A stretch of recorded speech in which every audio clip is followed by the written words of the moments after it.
हर हर महादेव। सभी भक्तों को हरियाली अमावस की ढेर सारी शुभकामनाएं।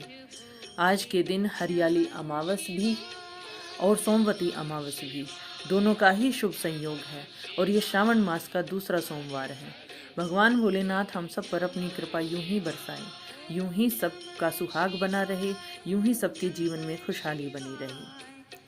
आज के दिन जो हरियाली अमावस है उसका संबंध प्रकृति से भी बताया जाता है, क्योंकि श्रावण मास में आने वाली हरियाली अमावस चारों तरफ हरियाली लेकर आती है। इस दिन चारों तरफ हरियाली होती है। हमें भी कुछ न कुछ पेड़ पौधे जरूर लगाने चाहिए। हरियाली अमावस के दिन पीपल और तुलसी के पेड़ की पूजा का विधान है। आंवले के पेड़ में तो भगवान श्री लक्ष्मी नारायण का वास बताया जाता है और पीपल में त्रिदेवों का वास माना गया है, तो हमें इन पेड़ पौधों की पूजा करनी चाहिए। इस दिन पीपल के वृक्ष की पूजा भी की जाती है और उसके फेरे भी लगाए जाते हैं। मालपुए का भोग भी लगाया जाता है, गुड़धानी का भोग भी लगाया जाता है। धार्मिक ग्रंथों में पर्वत पेड़ पौधों में साक्षात ईश्वर का वास बताया जाता है और इसी से संबंधित है आज की हरियाली अमावस।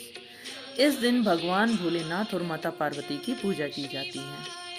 महिलाएं सुबह उठकर विधि विधान से माता पार्वती और भगवान भोलेनाथ की पूजा करती हैं। सुहागन महिलाएं सिंदूर सहित माता पार्वती की पूजा करें और सुहाग की सामग्री बांटें, बहुत ही शुभ होता है। इस दिन चूड़ियां, सिंदूर, बिंदी बांटने से सुहाग की आयु लंबी होती है और साथ ही घर में खुशहाली आती है और ये भाग्य के उद्देश्य से भी बहुत ही अच्छा व्रत बताया जाता है। लेकिन ये सब कार्य दोपहर से पहले ही कर लेने चाहिए। आज हम हरियाली अमावस की कथा सुनेंगे।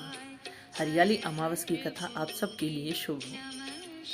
कहते हैं एक राजा था, उसके एक बेटा एक बहू थे। बहू ने एक दिन मिठाई चोरी करके खा ली और नाम चूहे का लगा दिया।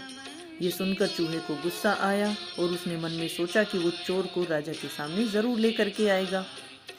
एक दिन राजा के घर में मेहमान आए और वो मेहमान राजा के कमरे में सो गए।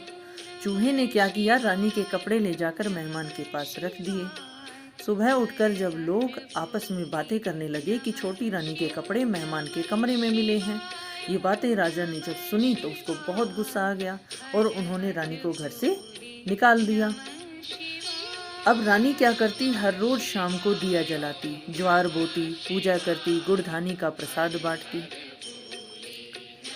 एक दिन राजा शिकार करके उधर से निकल रहे थे तो राजा की नजर रानी पर पड़ी और राजा ने देखा कि कुछ न कुछ तो चमत्कार है। राजा ने घर आकर कहा कि झाड़ के पेड़ के नीचे कोई न कोई चमत्कारी चीज है। अब जब लोग वहां गए तो राजा ने ऊपर की तरफ देखा तो वहां जो दिए थे वो आपस में बातें कर रहे थे। बातें क्या कर रहे थे कि आज किसने क्या खाया और कौन क्या है। उनमें से एक दिया बोला कि मेरी जान पहचान की तो कोई भी नहीं, कोई मेरी पूजा भी नहीं करता और किसी ने मुझे भोग भी नहीं लगाया। बाकी दिए बोले अच्छा ऐसी बात है, क्यों, ऐसा तो नहीं। तो दिए ने बोला कि मैं राजा के घर का दिया हूँ। राजा की एक बहू थी और वही मेरी पूजा करती थी, लेकिन उसने एक बार मिठाई चोरी करके खा ली और उसने नाम चूहे का लगा दिया। जब चूहे को गुस्सा आया तो उसने रानी के कपड़े ले जाकर के मेहमान के कमरे में रख दिए और राजा ने सोचा कि रानी के कपड़े मेहमान के कमरे में क्यों मिले। राजा को बहुत गुस्सा आ गया और राजा ने रानी को घर से निकाल दिया। तब से रानी का भोग मुझे नहीं मिलता। मैंने रानी को आशीर्वाद दिया था कि तुम सदा सुखी रहो, लेकिन अब मुझे कोई भोग लगाने वाला है ही नहीं। सब दियों को समझ में आया कि रानी का तो कोई दोष था ही नहीं। सारे झाड़ से नीचे उतरे और देखा कि राजा जो उनकी बातें सुन रहा था उनको आकर के सारी बातें बताई कि रानी का कोई दोष नहीं था, रानी निर्दोष थी। राजा को भी अपनी गलती का एहसास हुआ। उसने रानी को बुलाया, सब सुख से रहने लगे।